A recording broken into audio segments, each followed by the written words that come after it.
मेरठ में supreme court के आदेश पर वहां के सेंट्रल मार्केट में बने अवैध कॉम्प्लेक्स और दुकानों को ढहा दिया गया। आवास विकास परिषद के बुलडोजर 2 दिन तक सेंट्रल मार्केट में अवैध निर्माणों को गिराने में जुटे रहे। प्रशासन की इस कार्रवाई से पूरे इलाके में हड़कंप मच गया, क्योंकि आवास विकास परिषद के बुलडोजर अवैध निर्माणों को एक एक करके ध्वस्त करते रहे। अवैध तरीके से बनाई गई इमारतें ताश के पत्तों की तरह गिरती नजर आईं। मेरठ के सेंट्रल मार्केट में इसी तरह प्रशासन के बुलडोजर कई अवैध इमारतों पर गरजते रहे।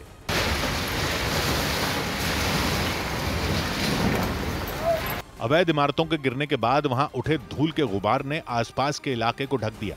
हालांकि प्रशासन की तरफ से धूल पर पानी की बौछार की जाती रही, ताकि आसपास के इलाके में धूल को फैलने से रोका जा सके। सुप्रीम कोर्ट के आदेश पर की गई इस कार्रवाई की वजह से पूरे मेरठ शहर में हाहाकार मच गया। जिन कारोबारियों की दुकानें टूटी, उन्होंने प्रशासन की इस कार्रवाई का विरोध किया और विरोध जताने के लिए बड़ी संख्या में कारोबारी हाथों पर काली पट्टी बांधकर सड़क पर उतर आए।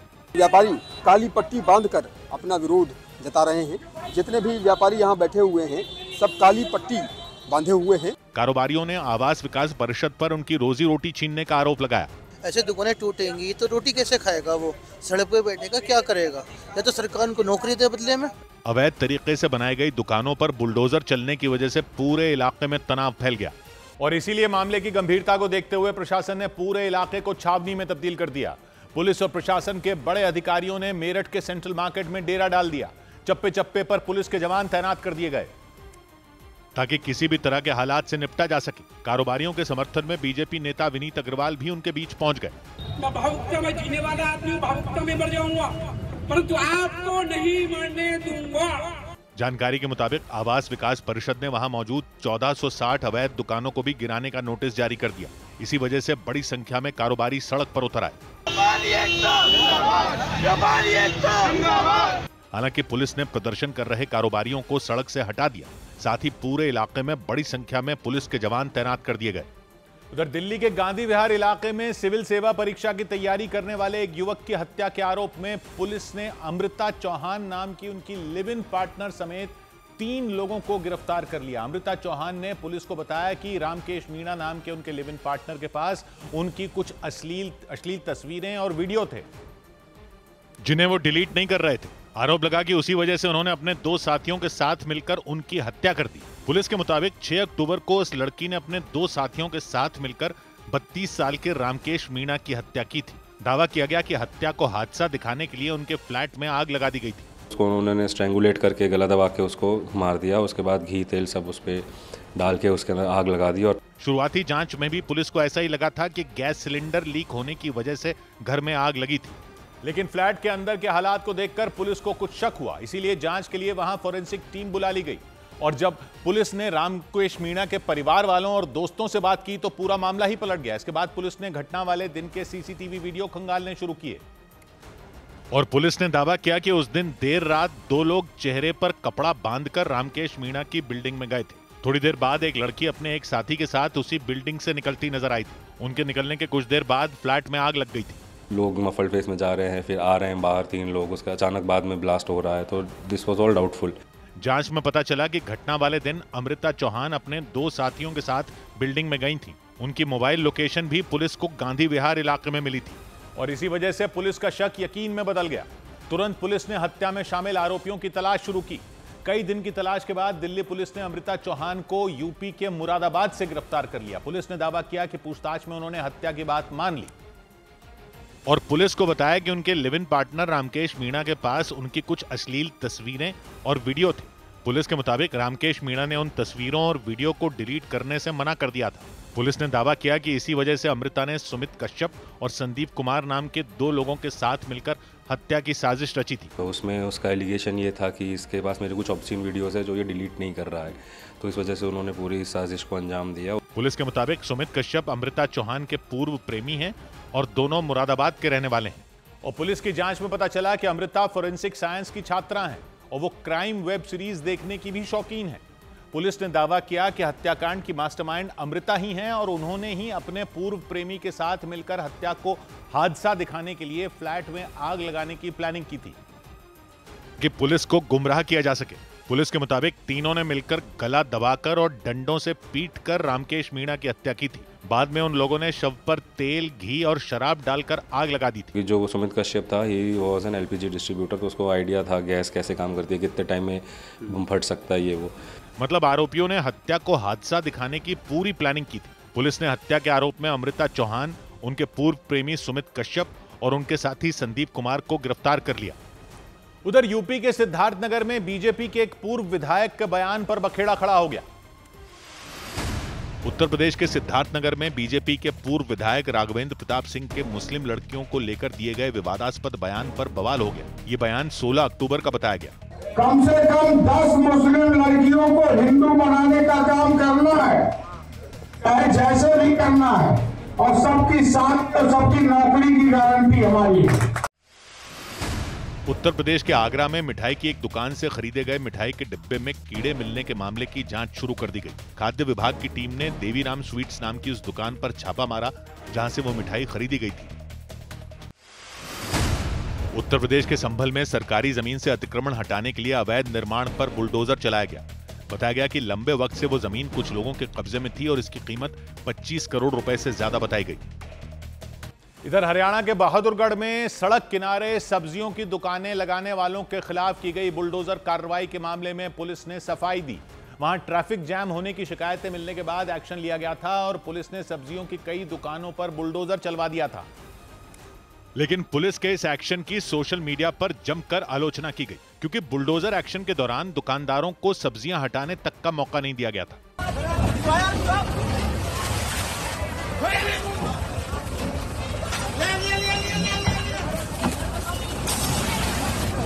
बहादुरगढ़ के एसीपी दिनेश कुमार आगे आगे चलते दिखे। उन्होंने सड़क किनारे लगाई गई सब्जी की दुकानों पर बुलडोजर चलाने का इशारा किया तो पलक झपकते ही सब्जियों को रास्ते में बिखेर दिया गया। कुछ दुकानदार बोरों पर रखी सब्जियों को बचाने की कोशिश करते दिखे। एक महिला दुकानदार तो बुलडोजर के सामने ही आ गई। एसीपी ने उन्हें फटकार लगा दी और फौरन वहां से हटने के लिए कह दिया। इसी के बाद पुलिस की कार्रवाई पर सवाल उठने लग गए।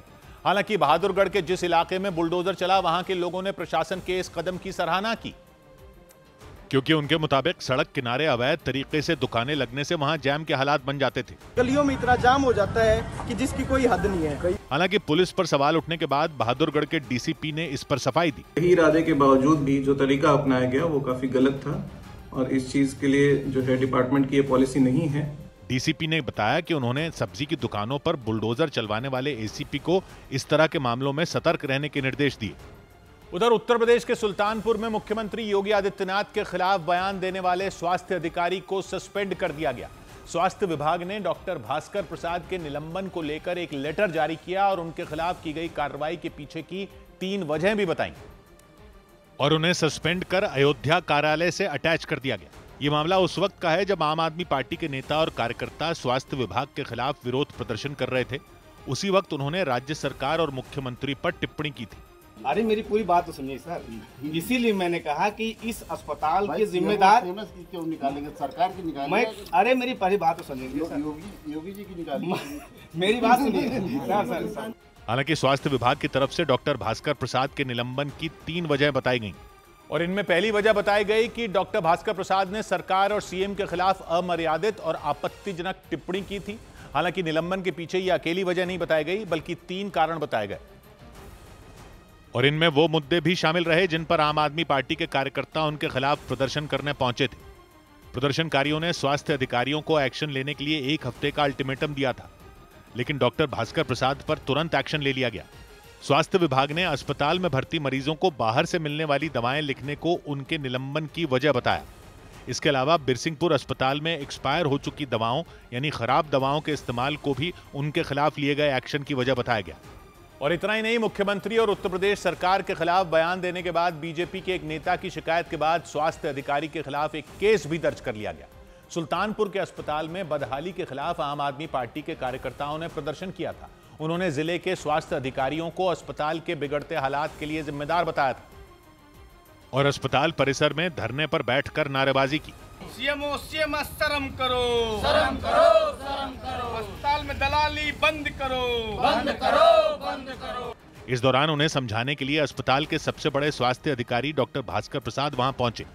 प्रदर्शनकारियों ने उनके सामने स्वास्थ्य विभाग के अफसरों की अर्थी निकालने की बात कह दी थी, जिस पर डॉक्टर प्रसाद ने उन्हें सरकार और सीएम की अर्थी निकालने की सलाह दे दी।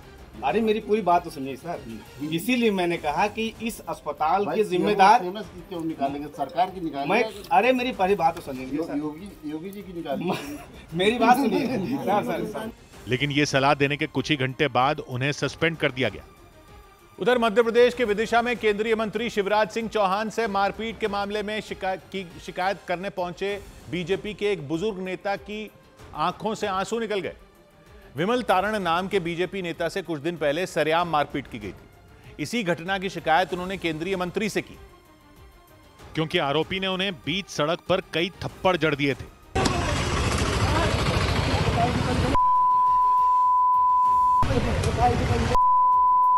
विदिशा में बीजेपी नेता विमल तारण के साथ मारपीट तब हुई जब वो वहां स्कूटर पर स्टेशन रोड से गुजर रहे थे। आरोपी ने दावा किया कि उसने दिवाली से पहले बीजेपी नेता के घर को पेंट किया था। वो पुताई के पैसे मांगता दिखा, लेकिन विमल तारण को तो कुछ समझ ही नहीं आया कि उन पर हाथ क्यों उठाया गया।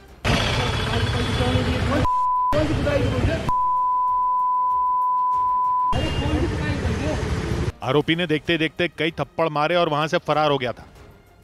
हालांकि बाद में पुलिस ने उसे गिरफ्तार कर लिया, लेकिन मारपीट की घटना से नाराज बीजेपी नेता विमल तारण ने इस मामले में अपनी ही पार्टी के नेताओं का हाथ होने का शक जता दिया। उन्होंने अपनी पत्नी के साथ केंद्रीय मंत्री और मध्य प्रदेश के पूर्व सीएम शिवराज सिंह चौहान से मुलाकात की और पति पर हुए हमले से भड़की विमल तारण की पत्नी का गुस्सा केंद्रीय मंत्री शिवराज सिंह चौहान के सामने भी शांत नहीं रहा। मैं सीधे को सीधी हूँ, लेकिन बुरे को बहुत बुरी हूँ। मेरे पति को कुछ हो या मैं खा जाऊंगी सबको, चाहे पार्टी हो चाहे कोई हो। बताया गया कि बीजेपी नेता विमल तारण अपनी पार्टी के भी कई नेताओं के खिलाफ सोशल मीडिया पर पोस्ट करते रहते हैं। इसीलिए उन्होंने शक जताया कि हमले के पीछे विदिशा के ही किसी बीजेपी नेता का हाथ हो सकता है। मैं जिनके खिलाफ पोस्ट लिखता था, हो सकता है उनमें उन्हीं का हाथ हो। बीजेपी नेता की पिटाई करने वाले को पुलिस ने पकड़ लिया। शिवराज सिंह चौहान ने इस मामले में सख्त कार्रवाई का भरोसा दिया। उधर चुनाव आयोग ने देश के 12 राज्यों में वोटर लिस्ट अपडेट करने का ऐलान कर दिया। बिहार के बाद यूपी और एमपी समेत देश के 12 राज्यों और केंद्र शासित प्रदेशों में वोटर लिस्ट अपडेट की जाएगी। इन राज्यों में वोटर लिस्ट के SIR यानी स्पेशल इंटेंसिव रिवीजन का काम 28 अक्टूबर से शुरू होगा और 7 फरवरी तक चलेगा। अब फेज 2 12 राज्यों में या संघ शासित प्रदेशों में आरंभ होने वाला है। दिल्ली दंगा केस में आरोपी उमर खालिद और शर्जील इमाम की जमानत याचिका पर जवाब दाखिल न करने पर सुप्रीम कोर्ट ने दिल्ली पुलिस को फटकार लगाई। कोर्ट ने दिल्ली पुलिस को 2 हफ्ते का समय देने से इनकार कर दिया।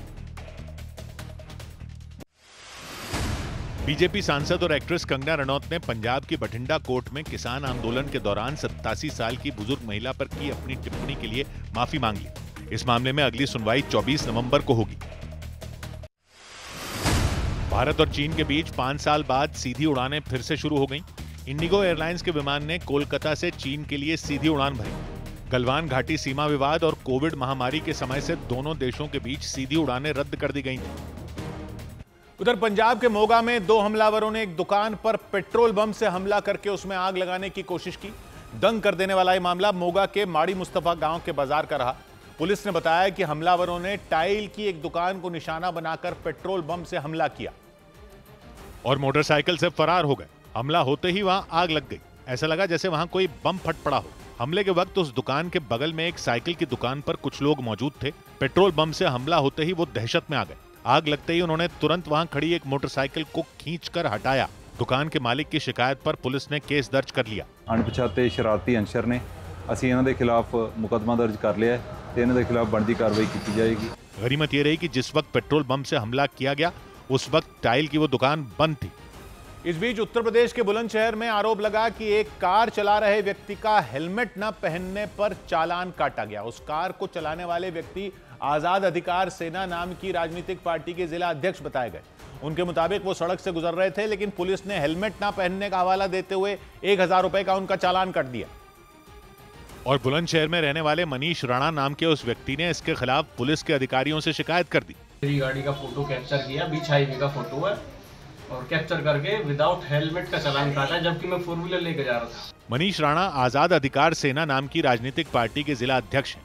उन्होंने आरोप लगाया कि वो कार में जा रहे थे और पुलिस ने गलत तरीके से हेलमेट न पहने होने का उनका 1000 रुपए का चालान काट दिया। इस मामले में पार्टी के महामंत्री ने पुलिस विभाग पर लापरवाही बरतने और मनमानी करने का आरोप लगाया। उधर पंजाब के लुधियाना में उस वक्त चीख पुकार मच गई जब वहां एक खुले सीवर में एक बच्चा गिर गया। हादसा उस वक्त हुआ जब वो बच्चा पार्क से घर लौट रहा था। हालांकि गनीमत ये रही कि बच्चे के शोर मचाने पर कुछ लोग वहां पहुंचे और उन्होंने सीवर से उसे निकाल लिया। हालांकि सीवर में गिरने की वजह से बच्चा जख्मी हो गया। वो बच्चा चलते चलते अचानक गायब हो गया। घटना लुधियाना की गोल्डन एवेन्यू कॉलोनी में हुई।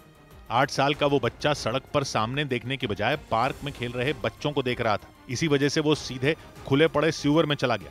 सीवर के गड्ढे में गिरने के बाद उसने चिल्लाना शुरू कर दिया। बच्चे की चीख पुकार सुनकर आसपास के लोग दौड़ पड़े। उनमें एक व्यक्ति ने बच्चे का हाथ पकड़कर खींचा और उसे बाहर निकाला। लोगों ने सीवर का ढक्कन खुला छोड़ने के लिए निगम पर लापरवाही का आरोप लगाया। सौभाग्य की एक बात यह कि फिर एक सीवर में बच्चा गिर गया। अब यह हो गया लुधियाना में। बच्चा कहीं और देखकर चल रहा था, खुले सीवर में गिर गया। वो तो गनीमत रही कि किसी ने देख लिया और उसे निकाल लिया। लेकिन क्या जब कोई जान जाएगी तभी सवाल उठाए जाएंगे? ये कोई एक जगह की कहानी नहीं है। ये नगर निगम के अधिकारी लोगों पर क्या कार्रवाई करते हैं? इन लोगों पर क्या कार्रवाई होती है कि ये बार बार होता रहता है? इसका मतलब है कि डर तो है ही नहीं किसी को। अगर बच्चे को किसी ने निकाला ना होता तो गलती बच्चे की थी कि वो देख नहीं रहा था। यानी सीवर का खुला रहना तो आम बात है। कैसे आम बात बन गई है ये? जिस भी अधिकारी के एरिया में ऐसा होता है वो अधिकारी कैसे अपनी ड्यूटी करते रहते हैं? ये किस तरह के नियम है कि ये आराम से ऐसी लापरवाहियों के कोई भी जवाब देकर आगे बढ़ जाते हैं? इस तरह के मामलों में क्या सजाएं होती हैं? कैसे सजाएं होती हैं? एक अधिकारी को सजा दे दो, फिर देखो बाकी कैसे सीधे होते हैं। यह कैसे छोटी खबर है कि बच्चा खुले सीवर में गिर गया? खुले हुए सीवर में कैसे छोटी, खुला हुआ सीवर ही कैसे छोटी खबर मानी जाती है? जब जान जाती है तभी खबर बड़ी बनेगी। अब एक्शन लो ना, इन अधिकारियों पर एक्शन लो, बड़ी खबर अपने आप बन जाएगी। सौभाग्य की एक बात, इधर बिहार के भागलपुर में बीजेपी के एक विधायक को निर्दलीय चुनावी मैदान में उतरना भारी पड़ गया। बिहार में बीजेपी ने भागलपुर की कहलगांव विधानसभा सीट से विधायक पवन यादव को 6 साल के लिए पार्टी से निकाल दिया। उन्होंने टिकट न मिलने के बाद निर्दलीय उम्मीदवार के तौर पर पर्चा भरा था। पार्टी विरोधी गतिविधियों के आरोप में उनके अलावा 3 और बीजेपी नेताओं पर कार्रवाई की गई। बिहार में पूर्वी चंपारण जिले की ढाका विधानसभा सीट से एआईएमआईएम प्रत्याशी राणा रणजीत सिंह की प्रचार गाड़ी पर हमला कर दिया गया। हमलावरों ने प्रचार गाड़ी के बैनर और पोस्टर फाड़ दिए और गाड़ी का शीशा तोड़ दिया। आप पता लगाइए, गांव में कुछ समझदार लोग होंगे, वो बता देंगे कौन लोग इसके पीछे है। बिहार की सुगौली विधानसभा सीट पर महागठबंधन ने तेज प्रताप यादव की पार्टी का समर्थन कर दिया। महागठबंधन में सुगौली सीट मुकेश सहनी की पार्टी वीआईपी के खाते में गई थी, लेकिन वीआईपी के उम्मीदवार का नामांकन रद्द हो गया था। उधर मध्य प्रदेश के सतना में ड्यूटी से घर लौट रहे सीनियर लोको पायलट यानी ट्रेन के ड्राइवर को कुछ लोगों ने बेरहमी से पीट दिया। पुलिस के मुताबिक बदमाशों ने न सिर्फ लोको पायलट के साथ मारपीट की बल्कि उनकी सोने की अंगूठी और कैश भी लूट लिया और वहां से फरार हो गए। पुलिस के मुताबिक लक्ष्मी नारायण पांडे नाम के लोको पायलट पर हमला उस वक्त हुआ जब वो सुबह 4 बजे ड्यूटी से लौट रहे थे। उसी वक्त एक कार से पहुंचे 4 लड़के उन पर टूट पड़े। हमलावरों ने न केवल उनके साथ गाली गलौज की बल्कि बेरहमी से मारपीट भी की। उन्हें जमीन पर गिराकर लात और घूंसे मारे गए। पुलिस के मुताबिक पिटाई के बाद हमलावर उनकी सोने की अंगूठी और कैश लेकर फरार हो गए। पीड़ित लक्ष्मी नारायण पांडे ने कोतवाली में लूट की वारदात और मारपीट की घटना की शिकायत दर्ज करा दी। उधर मुंबई के नजदीक महाराष्ट्र के ठाणे में सड़क नियमों को तोड़ने के आरोप में ट्रैफिक पुलिस के ही 2 जवानों के खिलाफ कार्रवाई शुरू कर दी गई। हुआ यह कि उन पुलिस वालों ने बिना हेलमेट बाइक चला रहे एक युवक का चालान काट दिया और जाने लग गए। लेकिन इसी बीच उस युवक की नजर उस स्कूटर पर पड़ी जिस पर वो पुलिसकर्मी जा रहे थे। उस स्कूटर की नंबर प्लेट पर जंग लगी थी और इसीलिए वो युवक पुलिस वालों का स्कूटर रुकवाने के लिए दौड़ पड़ा। स्कूटर रुकने के बाद उसने जंग लगी नंबर प्लेट पर सवाल उठाए। ओ साहेब, तांबा कशाला पळतायत?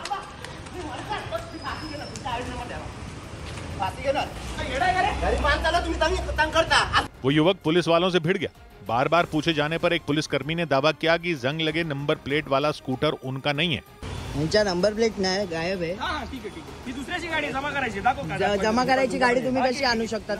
इस हंगामे से पहले उन पुलिस वालों ने उस युवक की मोटरसाइकिल का चालान किया था क्योंकि आरोप लगे कि वो लड़का हेलमेट पहने बिना मोटरसाइकिल चला रहा था। लेकिन बखेड़ा तब खड़ा हो गया जब उस युवक ने सड़क नियमों की अनदेखी के आरोप में पुलिस वालों को ही घेर लिया। और तो और सूत्रों के मुताबिक जांच में उन पुलिस वालों की गलती भी पाई गई, जबकि वो दावा कर रहे थे कि पुलिस के स्टिकर और जंग लगी नंबर प्लेट वाले उस स्कूटर को जब्त किया गया था। नंबर प्लेट नाही, ही गाडी जमा करायला चाललोय आम्ही। हा, तुम्ही नंबर प्लेट नसलेली गाडी तुमची आमची नाहीये। हा, मग तुम्ही कसे घेऊ शकता? मशीनला आमची गाडी आहे का? मग मशीनला चेक करा, तुम्ही या गाड्या वापरू शकतात का? जमा करायला चाललोय, जमा करायला चाललोय। तुम्ही हे करू शकता, असं अलाउड आहे तुम्हाला? सूत्रों ने बताया कि थाने पुलिस की जांच में पता चला कि वो दोनों पुलिसकर्मी जिस स्कूटर पर सवार थे वो न तो सरकारी था न ही किसी केस से संबंधित था। वो उन्हीं पुलिस वालों के किसी दोस्त का स्कूटर बताया गया। इस मामले में दोनों पुलिसकर्मियों पर एक्शन की तैयारी शुरू कर दी गई। सौभाग्य की एक बात यह कि किसी भी गाड़ी पर पुलिस लिखना कैसे अलाउड है? एक तो चलो थाने में चालान करने वाले पुलिस वालों का किसी ने तो चालान किया। थाने में पुलिस वालों ने एक व्यक्ति का बिना हेलमेट का चालान किया तो उसने उनके स्कूटर की नंबर प्लेट पर ही सवाल उठा दिया कि खुद की नंबर प्लेट में जंग लगी है, दूसरों को चालान काट रहे हैं। वो कहने लगे स्कूटर उनका है ही नहीं, केस का है, जमा कराने जा रहे हैं। खैर बाद में उनके ही दोस्त का निकला और बिना हेलमेट वाले का तो चालान हुआ ही, पुलिस वालों पर भी कार्रवाई हो गई। लेकिन उनके स्कूटर पर एक पुलिस का स्टिकर भी दिख रहा था। तो ये किसी भी गाड़ी पर पुलिस लिखकर कैसे चलते रहते हैं? दोस्त की गाड़ी पर पुलिस लिखा हुआ है, और ये एक जगह की बात नहीं है, कहीं भी पुलिस लिखकर चलते रहते हैं। प्राइवेट गाड़ी में अंदर उस टाइम जरूरी थोड़ी है पुलिस वाला ही बैठा हो प्राइवेट गाड़ी पर जब आपने पुलिस लगा रखा, भले ही गाड़ी पुलिस की हो। यहां तो दोस्त की थी, भले ही गाड़ी पुलिस की हो, लेकिन क्या हर बार पुलिस ही चलती है? उस पर स्टिकर कैसे लगा दिया? यानी ये सिर्फ रौब झाड़ने के लिए है कि पुलिस वाले की गाड़ी है तो उसका कोई चालान नहीं करेगा, कोई उससे झगड़ा नहीं करे। कोई झगड़ा हो जाए तो पुलिस वालों से कौन भिड़ेगा? इसीलिए होता है ना पुलिस का स्टिकर, नहीं तो और किस लिए होता?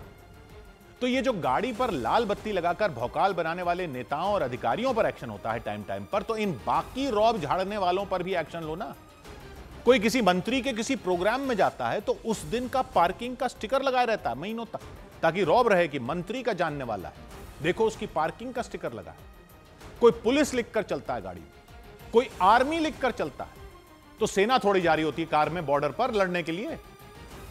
डॉक्टर का तो समझ में आता है कि डॉक्टर की गाड़ी है, कोई इमरजेंसी हो सकती है, तो उनको इस कैटेगरी में नहीं रखना चाहिए। लेकिन बाकी लोग जैसे वकील लिखकर चलते हैं, एडवोकेट, तो वो किस लिए भाई? ताकि पुलिस वाले सोच समझकर चालान काटे, या कोई रास्ते में झगड़ने की सोचे वकील से? नहीं सोचेगा ना। अब आप कहोगे कि प्रेस का क्या? बिल्कुल, पर्सनल गाड़ी पर प्रेस लिखने का क्या मतलब है? पर्सनल गाड़ी पर प्रेस क्यों लिख रहे? कौन सी इमरजेंसी रिपोर्टिंग के लिए जा रहे होते हैं अपनी पर्सनल गाड़ी से? वो तो संस्थान की गाड़ी में होना चाहिए ना, संस्थान की गाड़ी में प्रेस होता है, आप अपनी पर्सनल गाड़ी में प्रेस क्यों लिख रहे हैं? तो ये बड़े वाले वीआईपी लोगों पर जो उंगलियां उठती हैं, ये वाले लोग क्यों ये रौब झाड़ते फिरेंगे? अच्छा हुआ थाने के पुलिस वालों पर एक्शन हो गया, सब पर ले लेना चाहिए। 100 बात की एक बात। इधर विदेश मंत्री एस जयशंकर ने अमेरिकी विदेश मंत्री के साथ कई मुद्दों पर चर्चा की। विदेश मंत्री एस जयशंकर ने दक्षिण पूर्व एशिया के देश मलेशिया में अमेरिका के विदेश मंत्री मार्को रूबियो से मुलाकात की। दोनों के बीच व्यापार और कूटनीति समेत कई आपसी मुद्दों पर बातचीत हुई। तेलंगाना के हैदराबाद एयरपोर्ट में जांच एजेंसी डीआरआई की टीम ने 4 करोड़ से ज्यादा की कीमत के ड्रग्स जब्त करने का दावा किया। इसके साथ ही ड्रग्स तस्करी के आरोप में एक यात्री को भी गिरफ्तार किया गया। उधर उत्तर प्रदेश के कुशीनगर में एक तेज रफ्तार बस ने एक टोल प्लाजा पर 2 लोगों को रौंद दिया। इस दर्दनाक हादसे में उन दोनों की मौत हो गई। घटना कुशीनगर के सलेमगढ़ टोल प्लाजा पर उस वक्त हुई जब वो दोनों लोग अपनी मोटरसाइकिल से जा रहे थे और तभी उनके पीछे से एक तेज रफ्तार बस आ गई। टोल प्लाजा पर रुकने के बजाय ड्राइवर ने बस को आगे बढ़ा दिया। आगे बढ़ते ही बस मोटरसाइकिल से टकरा गई। टक्कर होते ही वो दोनों जमीन पर गिर गए और फिर बस ने उन्हें कुचल दिया। हैरानी की बात यह रही कि हादसे के बाद भी बस नहीं रुकी, वो उसी रफ्तार में वहां से चली गई। उसके जाने के बाद वहां मौजूद लोग तुरंत उन दोनों के नजदीक मदद के लिए पहुंचे, लेकिन दोनों की जान नहीं बचाई जा सकी।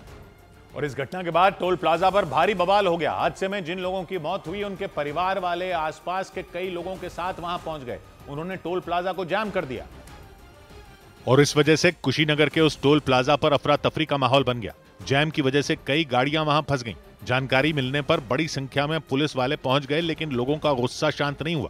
सामने से बस जा रहा है, उसको रुकवाइए आप लोग। हालात बिगड़ते देख बड़े अधिकारी भी लोगों को समझाने आ गए। उन्होंने कई घंटों तक लोगों को समझाया और दोषियों पर सख्त कार्रवाई करने का भरोसा दिया, तब जाकर लोग वहां से हटे। जानकारी के मुताबिक जिस बस ने मोटरसाइकिल सवार लोगों को टक्कर मारी वो दिल्ली से बिहार के सुपौल जा रही थी, जबकि हादसे में जान गंवाने वाले दोनों लोग बिहार के गोपालगंज जिले के रहने वाले थे। उधर छत्तीसगढ़ के बेमेतरा में उस वक्त हाहाकार मच गया जब एक तेज रफ्तार लग्जरी कार ने कई गाड़ियों को टक्कर मारते हुए कुछ लोगों को रोक दिया। हादसे में एक व्यक्ति की जान चली गई। जिस कार से हादसा हुआ वो शहर के एक कारोबारी की बताई गई और दावा किया गया कि हादसे के दौरान उनके बेटे कार चला रहे थे। और इसका पता चलने के बाद इलाके के लोग भड़क उठे और कारोबारी के घर को घेर लिया। हालात तब बिगड़ गए जब उन लोगों ने कारोबारी के घर में तोड़फोड़ और पथराव शुरू कर दिया। गुस्साए लोग लोहे के गेट को तोड़ने में जुट गए। एक आदमी लोहे के गेट के ऊपर से दूसरी तरफ जाने की कोशिश करता नजर आया। गेट खुलने के बाद लोगों ने कारोबारी के मकान पर धावा बोल दिया। कारोबारी के घर पर हमले का पता चलने के बाद तुरंत पुलिस वहां पहुंच गई और बवाल कर रहे लोगों को समझाने की कोशिश की। पुलिस अधिकारियों ने भी आरोपी पर कार्रवाई का भरोसा दिया, लेकिन इसके बाद भी वहां के हालात जस के तस बने रहे। इलाके के लोग हादसे के वक्त कार चलाने वाले कारोबारी के बेटे को तुरंत गिरफ्तार करने की मांग पर अड़ गए और उसके घर के बाहर धरना शुरू कर दिया। इस दौरान तमतमाए लोगों ने पुलिस पर भी गंभीर आरोप लगाए। आधे घंटे के अंदर गाड़ी मालिक या चालक यहाँ उपस्थित नहीं हुआ तो मतलब यह मानती जनता कि एसपी अपराधी को संरक्षण दे रहा है और अपने घर में रखा है। लोगों ने दावा किया कि जिस कार ने लोगों को टक्कर मारी थी वो कार दोपहर के वक्त से ही बेकाबू होकर शहर में दौड़ रही थी। 2 बजे से ये गाड़ी अनियंत्रित रूप से शहर में घूम रही थी। प्रशासन क्या मौन बैठा हुआ था? प्रशासन को पैसा जाता है इनके घरों से। बवाल और हंगामे का पता चलने के बाद तुरंत पूरे इलाके को छावनी में बदल दिया गया और पुलिस के जवान सड़क पर बवाल करने वालों को खदेड़ने में जुट गए। लेकिन पुलिस के इस एक्शन की वजह से वहां के हालात बिगड़ते चले गए। बड़ी संख्या में लोग सड़क पर उतर आए और शव को एक चौराहे पर रखकर प्रदर्शन शुरू कर दिया और आरोपी की गिरफ्तारी की मांग पर अड़ गए। लोगों ने पुलिस और प्रशासन के खिलाफ भी नारे लगाए।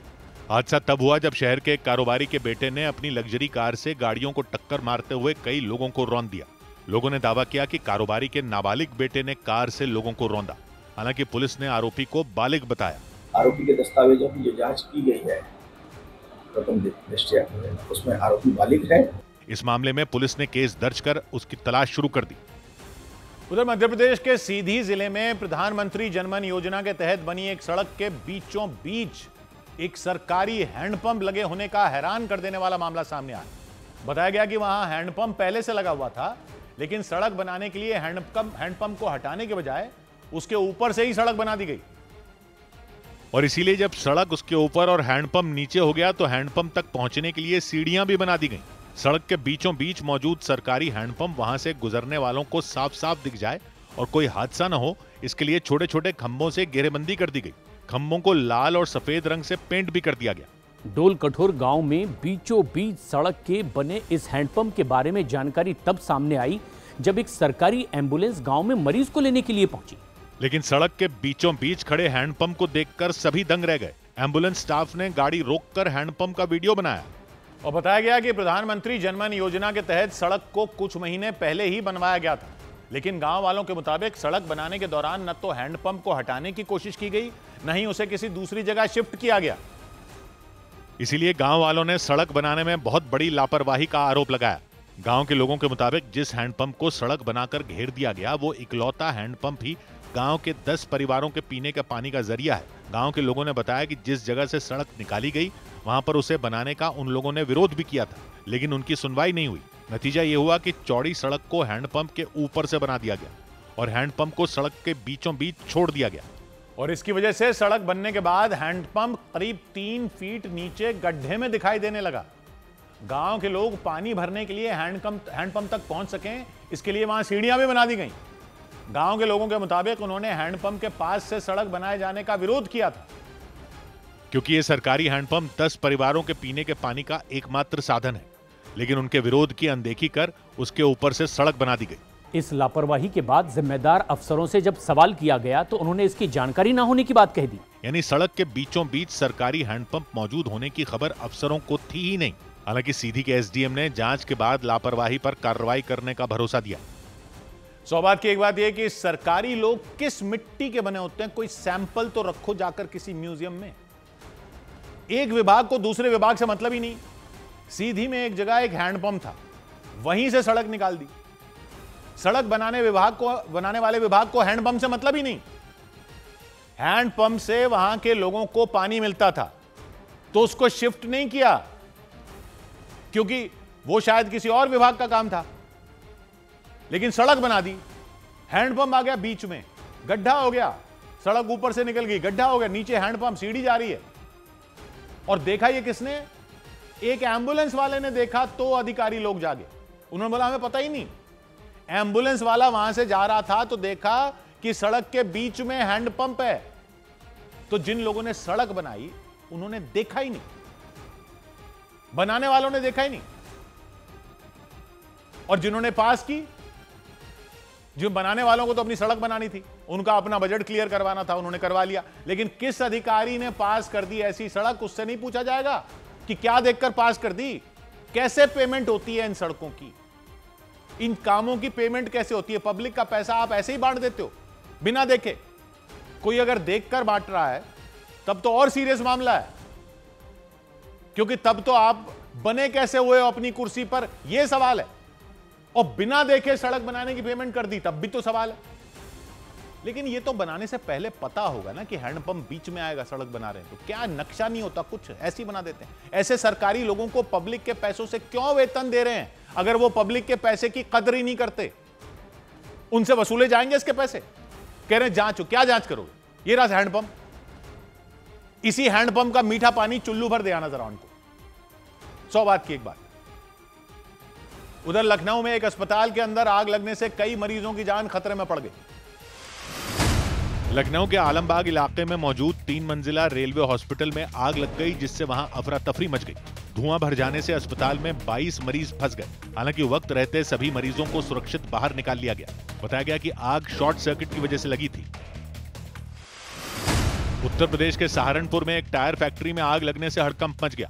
इस हादसे में फैक्ट्री में काम करने वाले 2 मजदूरों की आग में झुलसने से जान चली गई। बाद में पुलिस और फायर ब्रिगेड की टीम ने मिलकर आग को बुझा लिया। उधर मुंबई के क्रॉफर्ड मार्केट में जूतों के एक शोरूम में आग लग गई। आग इतनी भयानक थी कि कुछ ही मिनटों में उसने पूरे शोरूम को अपनी चपेट में ले लिया। कई घंटों की मेहनत के बाद दमकल विभाग ने आग पर काबू पाया। उधर उत्तराखंड के हरिद्वार में गंगा नदी के पास एक कोबरा सांप के मिलने से दहशत मच गई।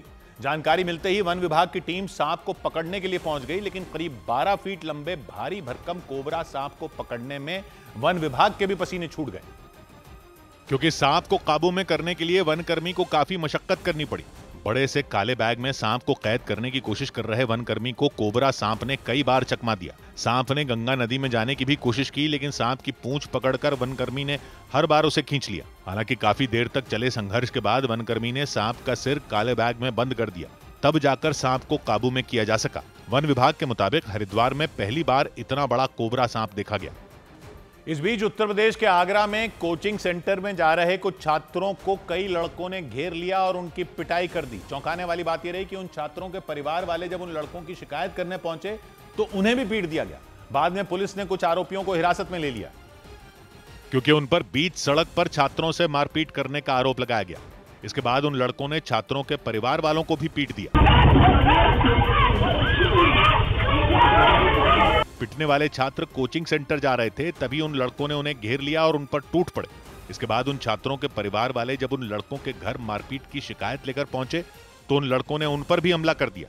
बीच सड़क पर हंगामा होने की वजह से वहां दहशत मच गई। दावा यह भी किया गया कि इस दौरान हमलावरों ने पिस्तौल से फायरिंग की भी कोशिश की। उधर उत्तर प्रदेश के अलीगढ़ मुस्लिम यूनिवर्सिटी के हॉस्टल में एक छात्रा का शव फंदे से लटका मिला, जिससे वहां हंगामा मच गया। आशंका जताई गई कि बीए की पढ़ाई कर रही उस छात्रा ने हॉस्टल के कमरे में अपने आप को फांसी लगा ली और इससे पहले कि उसे अस्पताल तक पहुंचाया जाता उसकी जान चली गई। इस घटना के सामने आने के बाद उस छात्रा के परिवार वालों और यूनिवर्सिटी प्रबंधन ने कुछ भी कहने से इनकार कर दिया। कि कुदरती मौत हुई है या किसी वजह से डिप्रेशन में आके उसने खुदकुशी की है। इससे पहले भी उसी हॉस्टल में एक और छात्रा की जान जा चुकी है और इस मुद्दे पर भी उन छात्रों ने यूनिवर्सिटी प्रबंधन को घेरा। वो आपको पता है। पुलिस ने दावा किया कि शुरुआती जांच में छात्रा के पास से कोई सुसाइड नोट बरामद नहीं हुआ। उधर झारखंड के चाईबासा में एक सरकारी अस्पताल में थैलेसीमिया यानी खून की कमी से पीड़ित 7 बच्चे HIV पॉजिटिव पाए गए। इस मामले से पूरे राज्य में सनसनी मच गई। आशंका जताई गई कि स्वास्थ्य कर्मचारियों की लापरवाही की वजह से उन बच्चों को HIV संक्रमित खून चढ़ाया गया था और इसके बाद हुई जांच में उन बच्चों की HIV रिपोर्ट पॉजिटिव पाई गई। जानकारी के मुताबिक चाईबासा के सरकारी अस्पताल में भर्ती वो सभी बच्चे थैलेसीमिया से पीड़ित हैं, यानी उनमें खून की कमी है। आशंका जताई गई कि उन बच्चों को जो खून चढ़ाया गया वो HIV संक्रमित था और इस वजह से वो बच्चे HIV पॉजिटिव हो गए। बच्चों को HIV संक्रमण यानी वो वायरस जिससे एड्स तक हो जाता है, उसकी खबर फैलते ही पूरे राज्य में हड़कंप मच गया। और इसके बाद विपक्षी पार्टियों ने झारखंड सरकार पर हमले शुरू कर दिए। हालांकि राज्य सरकार ने भी मामले पर एक्शन लेते हुए कई अफसरों को सस्पेंड कर दिया और सस्पेंड किए गए अधिकारियों में स्वास्थ्य विभाग के जिले के सबसे बड़े अधिकारी सिविल सर्जन भी शामिल रहे। सरकार ने फौरन सरकारी खर्च पर बच्चों का इलाज कराने का ऐलान कर दिया। पीड़ित परिवारों को जो सहायता राशि दिया जाना है उसकी प्रक्रिया भी तेज कर दी गई है। राज्य सरकार ने मामले की जांच के लिए 6 सदस्यों की एक कमेटी का भी गठन कर दिया। इसके साथ ही राज्य के स्वास्थ्य सचिव ने भी जिलों में ब्लड बैंक ऑडिट के निर्देश दे दिए। इसके साथ ही राज्य के सभी ब्लड बैंकों की भी जांच के आदेश दे दिए गए ताकि ऐसी घटना दोबारा न हो। लेकिन जैसे ही ये मामला सामने आया, राज्य में विपक्षी पार्टी बीजेपी सरकार पर हमलावर हो गई। बीजेपी ने इसे लापरवाही का बड़ा मामला बताया और राज्य की हेमंत सोरेन सरकार पर निशाना साधा। बीजेपी प्रदेश अध्यक्ष बाबूलाल मरांडी ने सोशल मीडिया के जरिए यह मुद्दा उठाया और राज्य सरकार को घेरा। उन्होंने बच्चों को HIV संक्रमित खून चढ़ाए जाने के मामले में सख्त कार्रवाई किए जाने की मांग की।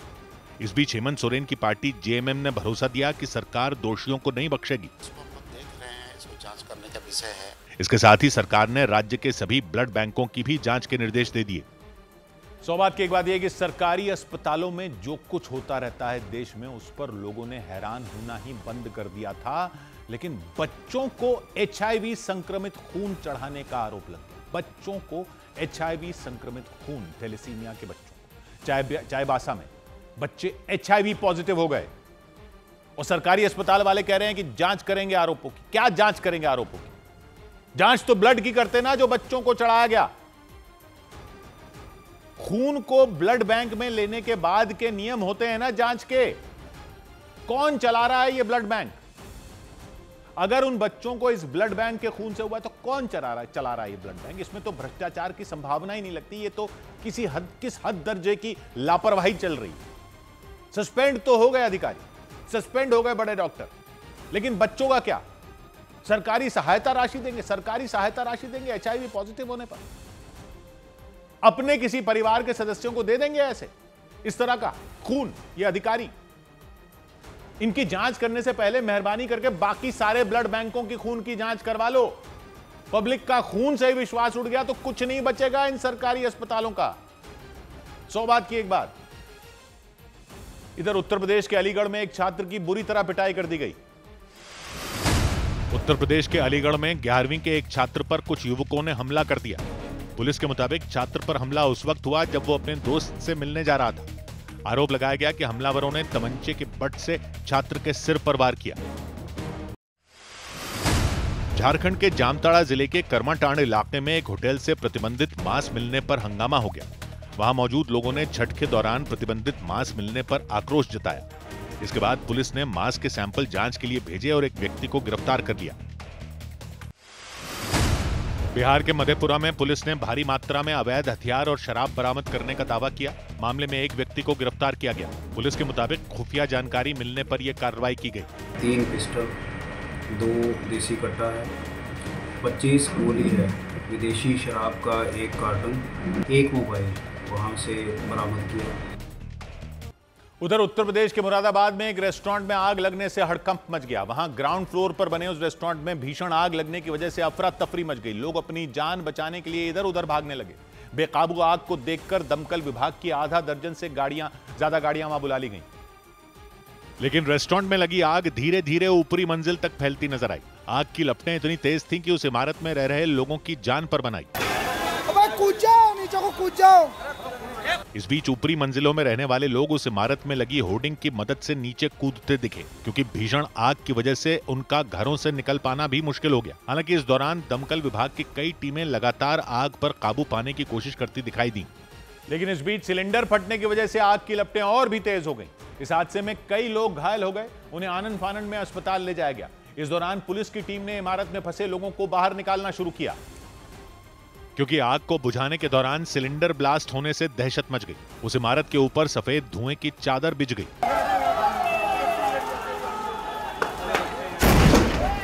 इस बीच पुलिस वाले उस धधकती इमारत के पास मौजूद लोगों को हटाते नजर आए ताकि हालात को काबू में किया जा सके।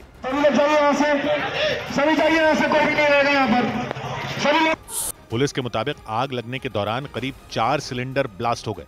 इस वजह से कुछ लोग घायल हो गए जिन्हें अस्पताल ले जाया गया। उन्होंने कपड़ा उसे सब चादर से पकड़ लिया था, तो हमने ऊपर से बच्चों को फेंका। मतलब इस बीच पुलिस और दमकल विभाग की टीम ने काफी मेहनत के बाद आग बुझाई। उधर हिमाचल प्रदेश के कांगड़ा में सड़क किनारे एक कार की इतनी खतरनाक टक्कर हुई कि देखने वाले लोग चीख पड़े।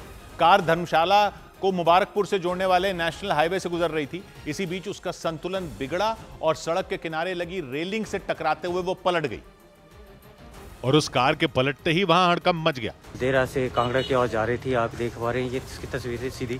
कांगड़ा के रानीताल इलाके में उस कार के पलटने के बाद एक दूसरी कार उससे टकराती नजर आई, लेकिन उसे चला रहे व्यक्ति ने अपनी कार को किसी तरह संभाल लिया। इस हादसे के बाद उस दूसरी कार से कई लोग बाहर निकले और उन्होंने उस कार में सवार लोगों को बाहर निकालने में मदद की। इस भयानक हादसे में उस कार के परखचे उड़ गए और उसमें सवार महिला समेत 2 बच्चे घायल हो गए। उधर बड़ी खबर आई दिल्ली में छात्रा पर हुए एसिड अटैक से जुड़ी। खबरों के मुताबिक छात्रा ने आरोपियों को फंसाने के लिए एसिड अटैक की झूठी कहानी पुलिस को बताई थी। सूत्रों के मुताबिक एसिड अटैक की पीड़ित छात्रा के पिता ने ही यह बात कबूल कर ली। छात्रा के पिता ने कबूल किया कि जितेंद्र नाम के लड़के को फंसाने के लिए एसिड अटैक की साजिश रची गई थी। पुलिस सूत्रों ने दावा किया कि लड़की घर के टॉयलेट में इस्तेमाल होने वाला एसिड लेकर खुद ही घटना वाली जगह पर पहुंच गई थी। और खबरों के मुताबिक जितेंद्र नाम के आरोपी से लड़की के पिता का लंबे समय से विवाद चल रहा था। उसी विवाद की वजह से उस छात्रा ने जितेंद्र पर झूठे आरोप लगा दिए।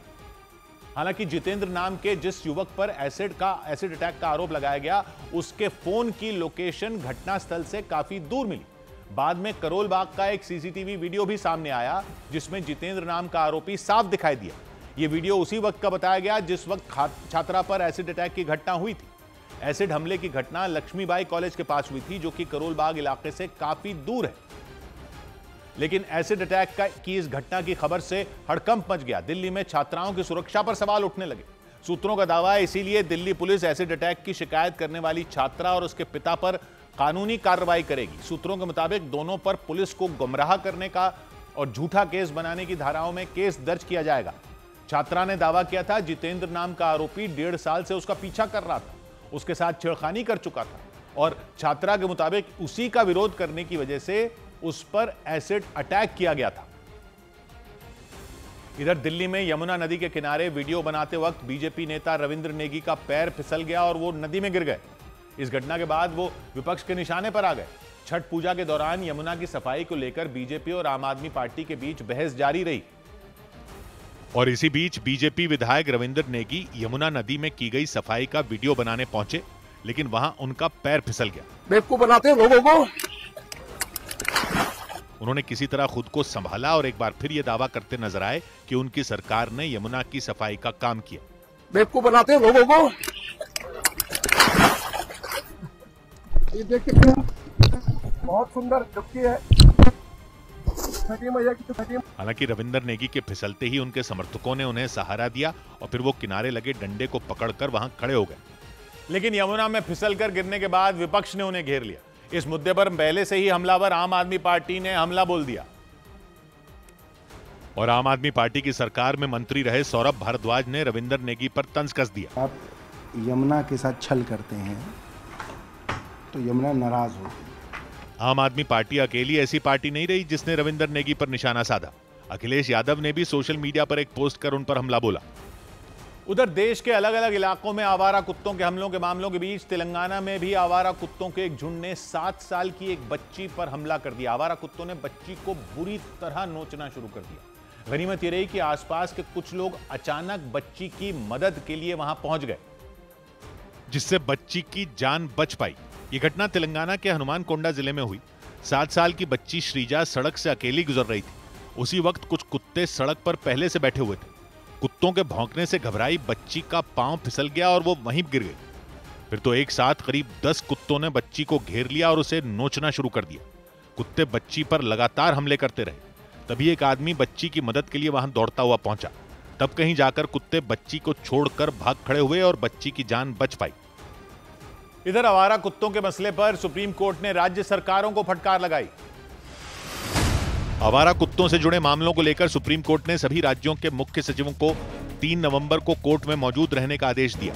इससे पहले कोर्ट ने इस मामले में सभी राज्यों से जवाब मांगा था। जवाब नहीं मिलने पर नोटिस जारी किया गया। दिल्ली के पास हरियाणा के फरीदाबाद में ग्रेजुएशन के सेकेंड ईयर के एक छात्र ने खुदकुशी कर ली। आरोपों के मुताबिक 19 साल के युवक राहुल का फोन हैक कर कुछ लोगों ने एआई का इस्तेमाल कर उसकी अश्लील तस्वीरें बनाई थी। उन्हीं तस्वीरों के आधार पर उसे ब्लैकमेल किया जा रहा था। वृंदावन में संत प्रेमानंद जी महाराज की पदयात्रा में श्रद्धालुओं की जबरदस्त भीड़ उमड़ पड़ी। रात 2:30 बजे निकली पदयात्रा में 1.5 लाख से भी ज्यादा लोगों ने दर्शन किए। वहां भक्तों की इतनी भीड़ जुट गई कि पदयात्रा वाले रास्ते में 2 किलोमीटर दूर तक लोग दर्शन के लिए इंतजार करते रहे। यूपी के शाहजहांपुर राजकीय मेडिकल कॉलेज के एक कर्मचारी पर वहां भर्ती एक मरीज की तीमारदार का रेप करने का आरोप लगा। बताया गया कि आरोपी कर्मचारी ने मरीज की अच्छी देखभाल करने का झांसा देकर महिला को बुलाया और उसका रेप किया, जिसके बाद पुलिस ने आरोपी कर्मचारी को हिरासत में ले लिया।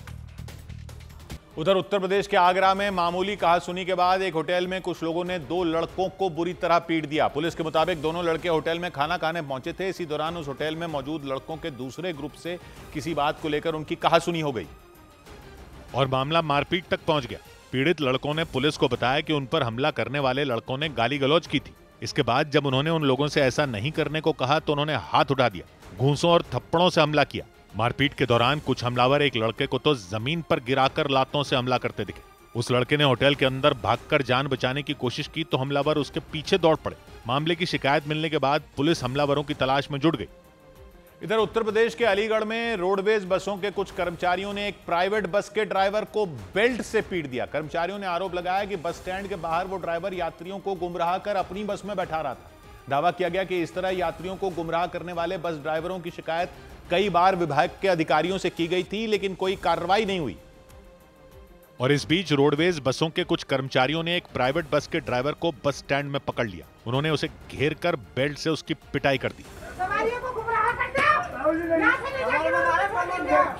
उसे पीटने वालों में एक महिला कर्मचारी भी शामिल रही।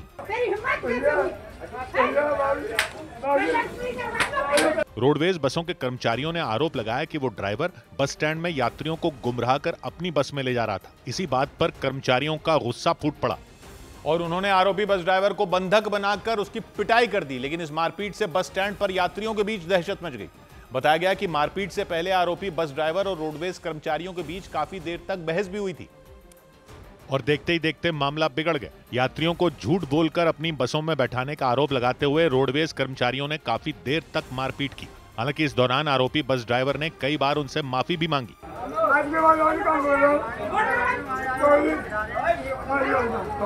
लेकिन कर्मचारियों का गुस्सा शांत नहीं हुआ। उन्होंने उसे बेल्ट से पीटना जारी रखा। हंगामे को देखकर कई लोग वहां जुट गए, लेकिन किसी ने भी बीच बचाव नहीं किया। बाद में घटना की जानकारी मिलने पर पुलिस मामले की जांच में जुट गई। उधर मध्य प्रदेश के खंडवा में चलती ट्रेन में चढ़ने की कोशिश कर रहे एक शख्स की जान पर बन आई। हादसा उस वक्त हुआ जब वो व्यक्ति प्लेटफॉर्म पर खड़े थे और ट्रेन अचानक चल पड़ी। अपनी आंखों के सामने ट्रेन जाती देखकर वो उस पर चढ़ने की कोशिश में लग गए और देखते ही देखते उस व्यक्ति का पैर प्लेटफॉर्म से फिसल गया। इस दौरान ट्रेन में खड़े एक व्यक्ति उनका हाथ पकड़कर उन्हें खींचने की कोशिश करते दिखे। कुछ दूर बाद वो प्लेटफॉर्म से नीचे गिरने ही वाले थे, तभी वहां मौजूद रेलवे पुलिसकर्मी उनकी मदद के लिए दौड़ पड़े। इस दौरान वो व्यक्ति उसी हालत में प्लेटफॉर्म पर घिसटते रहे। हालांकि रेलवे पुलिसकर्मी ने तुरंत उनका हाथ पकड़कर उन्हें अपनी ओर खींच लिया और उनकी जान बच पाई। उधर हिमाचल प्रदेश के सिरमौर में 2 भाइयों ने संविधान को साक्षी मानकर अलग अलग लड़कियों से शादी रचाई। इस दौरान उन लोगों ने न ही पंडित को बुलाया, न ही कोई फेरे लिए। बताया गया दोनों भाइयों ने भीमराव अंबेडकर से प्रेरित होकर अपनी शादी में बदलाव करने का फैसला किया था और इसलिए उन लोगों ने संविधान को साक्षी मानकर शादी कर ली। दोनों जोड़ों ने दूल्हे दुल्हन के कपड़े पहने थे। सारी सजावट भी बाकी शादियों की तरह की गई, लेकिन फेरों की जगह पर उन्होंने संविधान पर हाथ रखकर शादी की। इस दौरान कुछ लोग डॉक्टर भीमराव अंबेडकर और महात्मा बुद्ध की तस्वीरें लेकर खड़े दिखे। हैरान कर देने वाला ये मामला सिरमौर के कलोक गांव में हुआ। बताया गया कि उन लोगों ने अपनी शादी के कार्ड में भी देवी देवताओं की जगह भीमराव अंबेडकर और महात्मा बुद्ध की तस्वीर छपवाई थी उधर जम्मू में 25 करोड़ की कीमत के ड्रग्स पकड़े जाने का दावा किया गया। जम्मू के आरएसपुरा सेक्टर में बीएसएफ ने 5 किलो से ज्यादा ड्रग्स बरामद करने का दावा किया। उनकी कीमत करीब 25 करोड़ रुपए बताई गई। बीएसएफ के मुताबिक ड्रग्स ड्रोन के जरिए भेजे गए थे। महाराष्ट्र के औरंगाबाद का नाम बदलकर छत्रपति संभाजीनगर किए जाने के 3 साल बाद रेलवे ने भी इस बदलाव को लागू कर दिया। इसके तहत औरंगाबाद रेलवे स्टेशन का नाम बदलकर छत्रपति संभाजीनगर कर दिया गया। दक्षिण चीन सागर में अमेरिकी नौसेना का एक हेलीकॉप्टर और एक फाइटर जेट अलग अलग घटनाओं में क्रैश हो गए। दोनों हादसों में पायलटों की जान बचा ली गई। इधर गुजरात के कई जिलों में अचानक तेज बारिश होने से लोगों की मुसीबतें बढ़ गईं। 2 दिन से हो रही भारी बारिश के कारण नदियां उफान पर आ गईं और बांधों से छोड़ा गया पानी रिहायशी इलाकों में पहुंचने लगा और इसके कारण कई इलाके जलमग्न हो गए। गुजरात के अमरेली में बारिश के कारण रास्ते ठप होने के बाद 5 गर्भवती महिलाएं घरों में ही फंस गईं। उन्हें नाव के जरिए घरों से निकालकर अस्पताल पहुंचाया गया। गुजरात के गिर सोमनाथ में कई गांवों का आपस में संपर्क टूट गया। कई सड़कें गायब हो गई। इसके बाद लोग अपने ही घरों में कैद हो गए। उधर तापी नदी में पानी बढ़ने के बाद उकाई डैम से पानी छोड़ना पड़ा। जानकारी के मुताबिक गुजरात के 10 से ज्यादा जिलों में हुई बेमौसम बरसात के कारण किसानों को भी भारी नुकसान हुआ। उधर विश्व कप के सेमीफाइनल से पहले भारतीय महिला क्रिकेट टीम को बड़ा झटका लगा। भारतीय बल्लेबाज प्रतिका रावल चोट लगने की वजह से ऑस्ट्रेलिया के खिलाफ होने वाले महिला विश्व कप के सेमीफाइनल मुकाबले से बाहर हो गईं। उन्हें एक दिन पहले बांग्लादेश के खिलाफ हुए मैच में चोट लग गई थी। बीसीसीआई ने जानकारी दी कि श्रेयस अय्यर बाईं पसली के निचले हिस्से में गहरी चोट लगने की वजह से करीब हफ्ते भर सिडनी के अस्पताल में भर्ती रहेंगे। उन्हें 2 दिन पहले एक कैच लेते वक्त बाईं पसली के निचले हिस्से में चोट लग गई थी। ऑस्ट्रेलिया ने भारत के खिलाफ होने वाली T20 सीरीज के लिए भारतीय मूल के तनवीर सांघा नाम के स्पिन गेंदबाज को स्क्वाड में शामिल कर लिया। वो एडम जैम्पा की जगह लेंगे। एडम जैम्पा निजी वजहों से पहला T20 मैच नहीं खेलेंगे। भारतीय बैडमिंटन खिलाड़ी पीवी सिंधु ने ऐलान किया कि वो 2025 के बचे हुए सभी बैडमिंटन वर्ल्ड फेडरेशन के टूर्नामेंटों में हिस्सा नहीं लेंगी। उन्होंने ये फैसला इसलिए लिया ताकि उन्हें अपने पैर में लगी चोट से उबरने का वक्त मिल सके। तमिलनाडु, आंध्र प्रदेश, पुदुचेरी और ओडिशा में चक्रवाती तूफान मोंथा से निपटने की तैयारियां तेज कर दी गईं। मौसम विभाग ने इन राज्यों में भारी बारिश का रेड अलर्ट जारी कर दिया। इसके साथ ही समंदर के तटों से लोगों को दूर रहने की सलाह दी गई। और ओडिशा के पुरी में समंदर तट पर जागरूकता अभियान चलाया गया। आप लोग अंदर मत जाइए, साइक्लोन का प्रभाव है, आप लोग ज्यादा आगे मत जाइए। वहां बड़ी संख्या में लाइफ गार्ड और बचाव दल के लोगों ने चक्रवाती तूफान मोंथा के बारे में समंदर के किनारे मौजूद लोगों को जानकारी दी। पुरी में पर्यटकों के अलावा मछुआरों से भी समंदर में न जाने की अपील की गई और इसके लिए उन्होंने लाउडस्पीकर के जरिए अनाउंसमेंट की। अवेयरनेस कर रहे हैं टूरिस्ट को। जैसे अभी भी हम देख रहे हैं पानी का बहाव भी ज्यादा तेज हो रहा है। वहाँ लाइफ गार्ड और बचाव दल ने लाइफ जैकेट, रस्सियों और नावों की मदद से आपातकालीन परिस्थितियों से निपटने का अभ्यास भी किया। और मौसम विभाग के मुताबिक पुरी के साथ ओडिशा के 30 जिलों में तूफान मोंथा की वजह से भारी बारिश हो सकती है। ओडिशा के मलकानगिरी और कोरापुट के आसपास के इलाकों में रेड अलर्ट जारी कर दिया गया, जबकि बाकी जिलों के लिए ऑरेंज अलर्ट जारी किया गया। और मौसम विभाग की चेतावनी के बाद प्रशासन ने समंदर तट के पास रहने वाले लोगों को सुरक्षित जगह पर पहुंचाने का काम शुरू कर दिया। ओडिशा के गजपति जिले में बारिश के बीच कई कच्चे घर खाली कराए गए और उन घरों में रहने वाले 900 से ज्यादा लोगों को सुरक्षित जगह पर भेजा गया। वो असेस कर रहे हैं कि क्या और रिक्वायरमेंट हो सकता है और किसी भी टाइप को सिचुएशन को रिस्पॉन्ड करने के लिए हम रेडी हैं। ओडिशा की तरह आंध्र प्रदेश के विजयवाड़ा में भी तूफान मोंथा को लेकर अधिकारियों ने बैठक की, जबकि तमिलनाडु के कडिलोर में तो खतरे को देखते हुए नावों को समंदर में जाने से रोक दिया गया।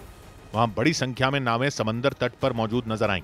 क्योंकि बंगाल की खाड़ी में बन रहे चक्रवाती तूफान मोंथा का असर इन राज्यों में दिखने वाला है। मौसम विभाग के मुताबिक तूफान मोंथा आने वाले कुछ ही घंटों के बाद समुद्री तटों से टकरा सकता है और इस दौरान हवाओं की रफ्तार 90 से 110 किलोमीटर प्रति घंटा तक पहुंच सकती है और इसलिए समंदर तट पर सुरक्षा कर्मियों की तैनाती कर दी गई। पुदुचेरी में बड़ी संख्या में सुरक्षा कर्मी गश्त करते दिखाई दिए।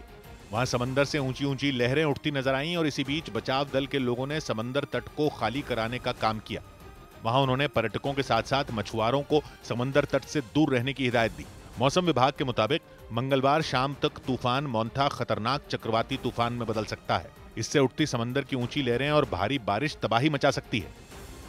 इधर मध्य प्रदेश के मैहर में लोगों का जबरन धर्मांतरण करवाने के आरोप में 5 लोगों को गिरफ्तार कर लिया गया। आरोप लगा कि वो गरीब और आदिवासी समुदाय के लोगों को पैसों का लालच देकर उनका धर्म बदलवा रहे थे। बताया गया वहां एक मकान में ईसाई प्रार्थना सभा के नाम पर लोगों को बुलाया जाता था, फिर उन पर धर्म परिवर्तन का दबाव बनाया जाता था। लेकिन जैसे ही इस मामले की भनक हिंदूवादी संगठनों से जुड़े लोगों को लगी, उन्होंने हंगामा कर दिया। ये न चाहिए ऐसा ज्ञान जो दूसरे धर्म को ज्ञान देता हूँ, न चाहिए 1% के बाद अरे पैसे ले लेके धर्म परिवर्तन करो। चौंका देने वाला मामला मैहर के विवेक नगर इलाके का रहा। वहां आरोप लगा कि ईसाई सभा के नाम पर एक मकान में धर्मांतरण का खेल चल रहा था। जानकारी मिलने पर हिंदूवादी संगठनों से जुड़े लोग पुलिस के साथ वहां पहुंच गए। उस मकान में करीब 50 लोगों की भीड़ जमा थी और आरोप है कि वहां उन लोगों को लालच दिया जा रहा था ताकि वो ईसाई धर्म अपना ले। पुलिस ने इस मामले में 2 महिलाओं समेत 5 लोगों को पकड़ा। हिंदूवादी संगठनों से जुड़े लोगों ने आरोपियों पर सख्त कार्रवाई की मांग की, क्योंकि उनके मुताबिक आरोपी इलाके के गरीब और आदिवासी समुदाय के लोगों को बरगलाकर उनका धर्म बदलवाना चाहते थे। दबाव डालती है, बोलती है कि हाँ ऐसा करिए तो आप लोग को आराम मिलेगा, आप लोग अच्छे से रहेंगे। पुलिस ने बताया कि वहां धर्म परिवर्तन के लिए लोगों को अलग अलग तरह का लालच दिया जा रहा था। उनको प्रलोभन दे रहे थे हिंदू धर्म छोड़ के ईसाई धर्म अपनाने के लिए। पुलिस ने आरोपियों के खिलाफ कड़ी कार्रवाई करने का भरोसा दिया। उधर यूरोप के देश रोमानिया के द्रगुसेनी में एक बेकाबू ट्रक फिसलकर एक कार के ऊपर पलट गया। दिल दहला देने वाली इस घटना में कार सवार 2 लोगों की मौत हो गई, जबकि ट्रक का ड्राइवर गंभीर रूप से घायल हुआ। हादसा वहां बारिश के बाद हुआ और बारिश के बाद सड़क गीली होने की वजह से वो तेज रफ्तार ट्रक फिसल गया। उसका पिछला हिस्सा सामने से आ रही एक कार के ऊपर पलट गया। ट्रक की रफ्तार इतनी तेज थी कि टक्कर के बाद वो सड़क के किनारे जाकर पलट गया। रोमानिया के द्रगुसेनी में हुए इस हादसे में कार के परखचे उड़ गए। हालांकि कार चला रहे व्यक्ति ने ट्रक से बचने की बहुत कोशिश की, लेकिन फिसलने के बाद उस ट्रक ने सड़क को पूरी तरह घेर लिया, इसलिए कार के ड्राइवर को बचने का मौका ही नहीं मिल सका। वो और उनके साथ बैठे एक व्यक्ति की हादसे में मौत हो गई। उधर अफ्रीकी देश कैमरून में राष्ट्रपति चुनाव के परिणाम जारी होने से पहले ही विरोध प्रदर्शन तेज हो गए।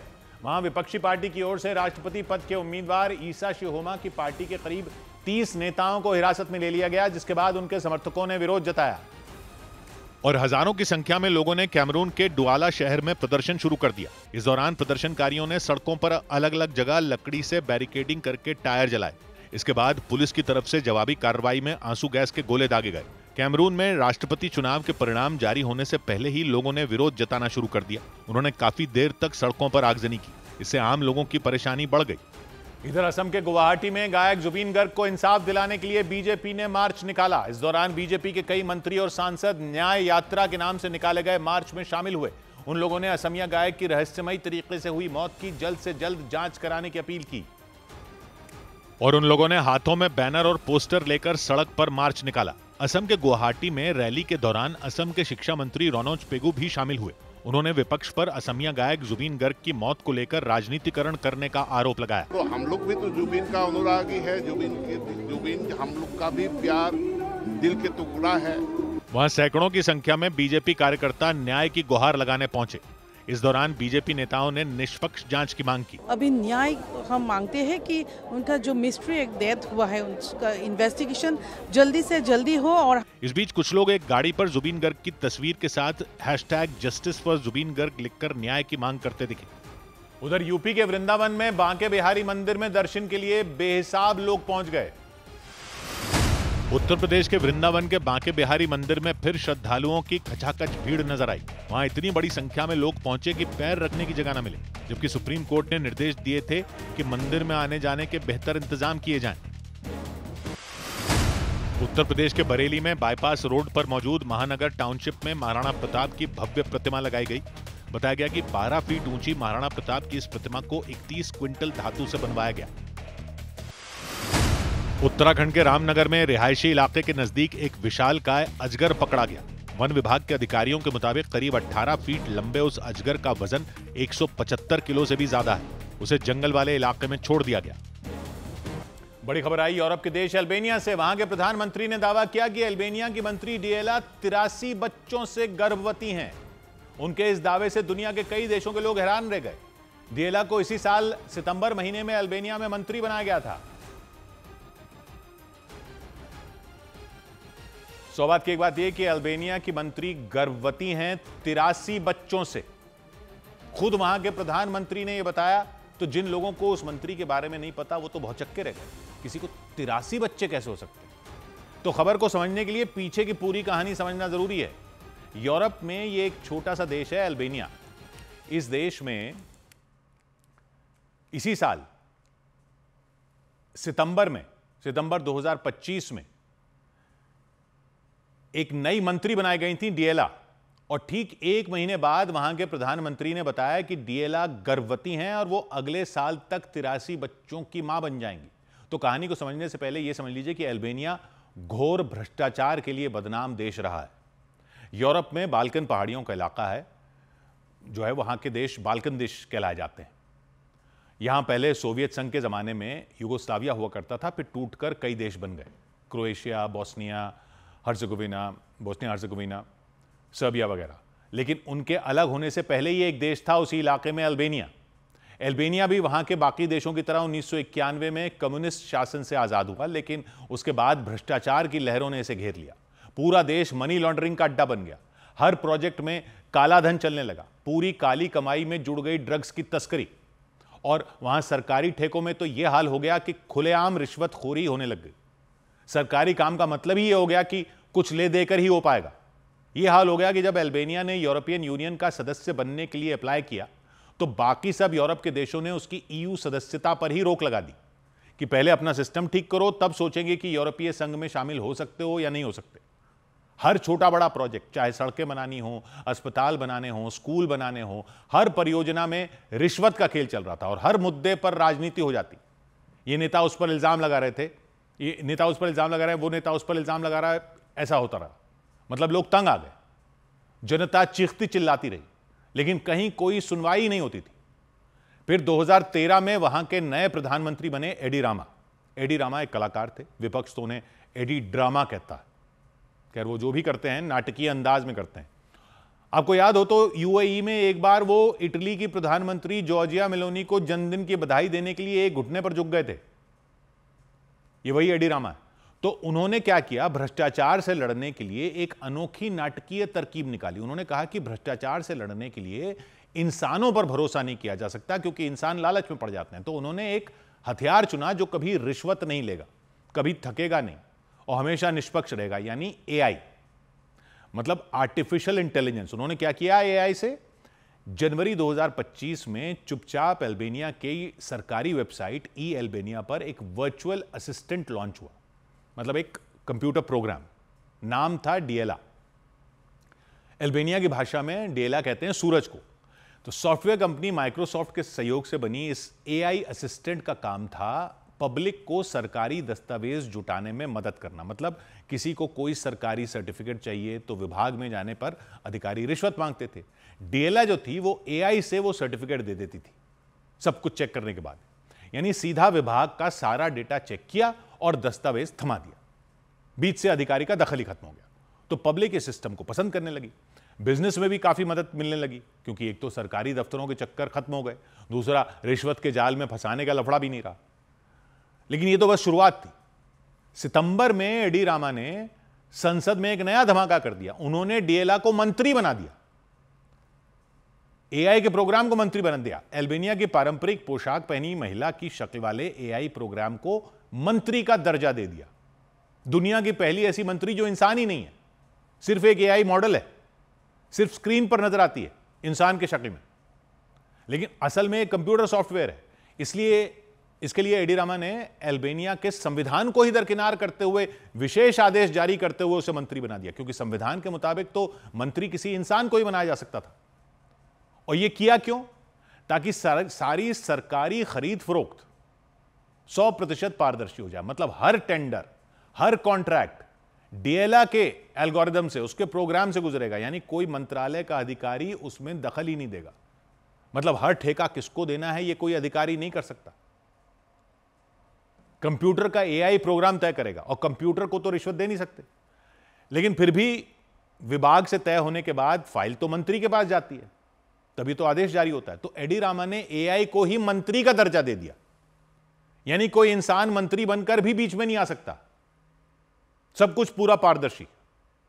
कंप्यूटर पर बनी ये एआई महिला ही बता देगी कि ठेका किसको देना है, कितने में देना है, और यह पता करना हो कि फलां कंपनी को क्यों दिया, तो उसका भी पूरा लेखा जोखा होगा। कोई रिश्वत का तो छोड़ो, रिश्वत के इल्जाम की भी गुंजाइश नहीं। तो संसद में हंगामा हो गया, विपक्ष के सांसद भी हंगामा मचाते रहे। विपक्ष का कहना था कि यह एडी रामा का नया ड्रामा है और इससे तो भ्रष्टाचार छुपाने के ऐसे ऐसे तरीके इजाद कर लिए जाएंगे कि कोई पकड़ भी नहीं पाएगा, क्योंकि कंप्यूटर सॉफ्टवेयर अपना ही तरीका भी इजाद कर लेगा। लेकिन एडी रामा ने जो करना था वो कर दिया। डेला के वीडियो में वो पारंपरिक अल्बानियाई ड्रेस में दिखी, जैसे कोई डिजिटल देवी होती है, अवतार ले रही हो। लेकिन एडी रामा यहीं नहीं रुके। 26 अक्टूबर को जर्मनी के बर्लिन में हुई ग्लोबल डायलॉग कॉन्फ्रेंस, दुनिया के नेता वहां इकट्ठा हुए, चर्चा हो रही थी भविष्य की। एडी रामा मंच पर चढ़े, अचानक एक रहस्यमयी मुस्कान के साथ बोले कि हमने आज डीएलआ के साथ बड़ा रिस्क लिया है और हम सफल हुए। पहली बार डीएलआ गर्भवती हैं, 83 बच्चों के साथ।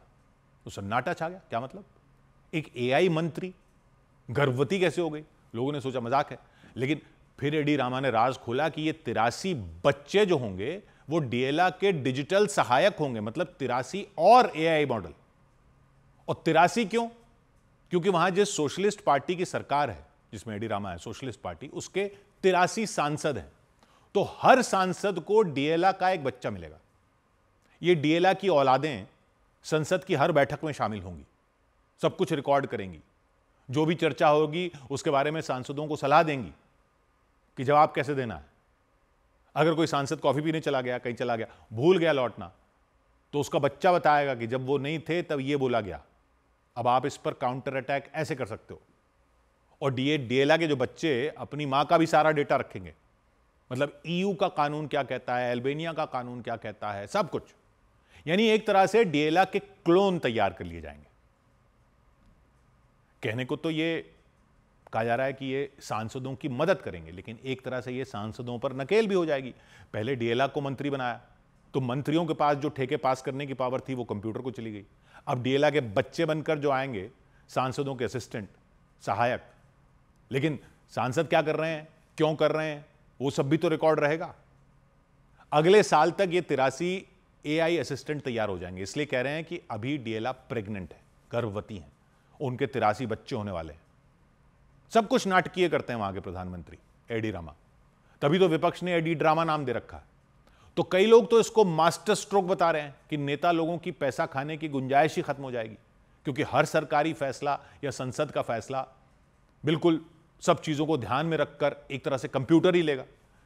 लेकिन कई लोग वहां कह रहे हैं कि जिसको भ्रष्टाचार करना है वो तो करके ही रहेगा, बल्कि नए हाईटेक रास्ते निकाल लेगा वो।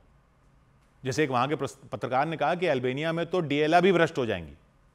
विपक्ष चिल्ला रहा है कि यह असल में संसद की जासूसी करने का हथियार है, लेकिन दूसरी तरफ इसके समर्थक कह रहे हैं कि यह ईयू के लिए संकेत है कि अल्बानिया अब डिजिटल क्रांति की ओर बढ़ रहा है और भ्रष्टाचार का कलंक अपने माथे से मिटा रहा है। और इससे बाहर की कंपनियां जो नहीं आ रही अल्बानिया में निवेश करने, वो आकर्षित होंगी कि अब तो वहां भ्रष्टाचार का चक्कर ही नहीं। खैर, जो भी हो, इस अनोखे एक्सपेरिमेंट पर पूरी दुनिया की नजरें तो रहेंगी, खासकर उन देशों में जहां भ्रष्टाचार नासूर बना हुआ है। डीएलआ के ये 83 बच्चे जब काम शुरू करेंगे, संसद में सांसदों के साथ ये 83 स्क्रीनें चमकेंगी, हर शब्द रिकॉर्ड होगा, दावा है हर फैसला निष्पक्ष होगा। लेकिन खतरा भी है, क्योंकि दुनिया देखेगी कि कहीं एआई भी पूर्वाग्रहों से ना भर जाए, और क्या ये विपक्ष के जायज सवालों को भी कहीं न दबा दे। कहीं सत्ताधारी और मजबूत ना हो जाए पार्टी, क्योंकि एआई अपने हर फैसले को सही ठहराने के लिए कई कानूनी पेचीदगियां भी पैदा कर सकता है। ऐसी कई शंकाएं वहां पर जताई जा रही हैं। तो एक तरह से पूरी दुनिया देख रही है सांसें थामे हुए। ये थ्रिलर अभी खत्म नहीं हुआ है, 2026 में अगला चैप्टर खुलेगा। डीएलआ की डिलीवरी होनी है 2026 में। सबसे बड़ा सवाल यह है कि क्या ये 83 बच्चों का जन्म एक नए युग को जन्म देगा? खेल दिलचस्प भी है और खतरनाक भी। 100 बात की एक बात। हिमाचल प्रदेश के पूर्व मुख्यमंत्री प्रेम सिंह धूमल के ड्राइवर रह चुके व्यक्ति ने खुदकुशी कर ली। हिमाचल प्रदेश के कुल्लू में पूर्व मुख्यमंत्री प्रेम कुमार धूमल के ड्राइवर रह चुके व्यक्ति ने गोली मारकर आत्महत्या कर ली। इस मामले में पुलिस ने जांच शुरू कर दी और उनके शव को पोस्टमार्टम के लिए भेज दिया। उत्तराखंड में 21 सितंबर को हुई यूके एसएससी की परीक्षा में पेपर लीक की सीबीआई जांच को केंद्र सरकार ने मंजूरी दे दी। राज्य सरकार की सिफारिश पर यह जांच सीबीआई को सौंपी गई। अब तक इस मामले की जांच कर रही एसआईटी 2 लोगों को गिरफ्तार भी कर चुकी है। उत्तराखंड के मुख्यमंत्री पुष्कर सिंह धामी ने देहरादून में सांसद खेल महोत्सव का उद्घाटन किया। इस दौरान मुख्यमंत्री खुद मैदान में उतरे और कबड्डी खेली। मुख्यमंत्री ने बताया कि स्पोर्ट्स लेगेसी प्लान के तहत प्रदेश के 8 शहरों में 23 स्पोर्ट्स अकेडमियां खोली जाएंगी। इनमें हर साल हजारों खिलाड़ी वर्ल्ड क्लास ट्रेनिंग कर सकेंगे। इधर बिहार की चिरैया विधानसभा सीट से आरजेडी के बागी उम्मीदवार अच्छेलाल यादव का नायक फिल्म की तर्ज पर दूध से अभिषेक किया गया। पूर्वी चंपारण के चिरैया विधानसभा क्षेत्र से अच्छेलाल यादव को आरजेडी से टिकट न मिलने पर उन्होंने पार्टी पर अनदेखी का आरोप लगाया और निर्दलीय उम्मीदवार के रूप में अपना नामांकन दाखिल किया। और इसी बीच वो एक जनसंपर्क कार्यक्रम में पहुंच गए। वहां चिरैया विधानसभा सीट से निर्दलीय उम्मीदवार अच्छेलाल यादव को लोगों ने 50 लीटर दूध से स्नान कराया और अनोखे अंदाज में उनका स्वागत किया। इसके साथ ही उन्होंने चुनाव में उनका समर्थन करने का वादा किया और इस पर अच्छेलाल यादव ने उनका आभार जताया। देवतुल जनता मालिक से पूछने के बाद उन लोगों का जो आदेश होगा उनके आदेश का मैं पालन करूंगा। उनके समर्थकों के मुताबिक उन्होंने आरजेडी के लिए कड़ी मेहनत की, लेकिन आरोप लगा कि टिकट बंटवारे में पार्टी ने उन्हें नजरअंदाज कर दिया।